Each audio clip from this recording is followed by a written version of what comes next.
కాదు, ఈ చిన్న వీల్స్ అసలు టర్నింగ్ కూడా చేయలేవేమో. ఇంకో ముఖ్యమైన విషయం, నువ్వు బుల్లడి అంటే వాడు బండోడు, మీ వెయిట్ తట్టుకుంటుందా? గట్టిగా నవ్వండి. నీ కార్ అసలు కార్ లాగే లేదు కిక్కు. ఒక్కసారి కమిట్ అయితే నా మాట నేనే వినను. నువ్వు అలా కమిట్ అయితే నేనేం చేయలేనులే. ఈ పోటీని పవర్ఫుల్ చేయడానికి పందెం కాసుకుందామా? తప్పకుండా. నేను గెలిస్తే నీ హెల్మెట్ నాది. ఓకే. అదిరింది. మరి కిక్కు గెలిస్తే నేను గెలిచానంటే నువ్వు ఇక రేస్ లోనే పాల్గొనకూడదు. డీల్.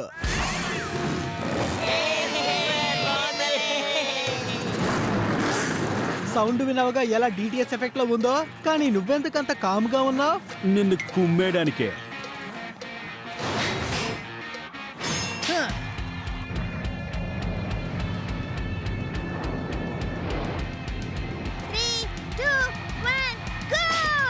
సింహం బయలుదేరింది. నేను ఈ రేస్ ని ఏమాత్రం వదులుకోను. రాకెట్లా వస్తాను. రిస్క్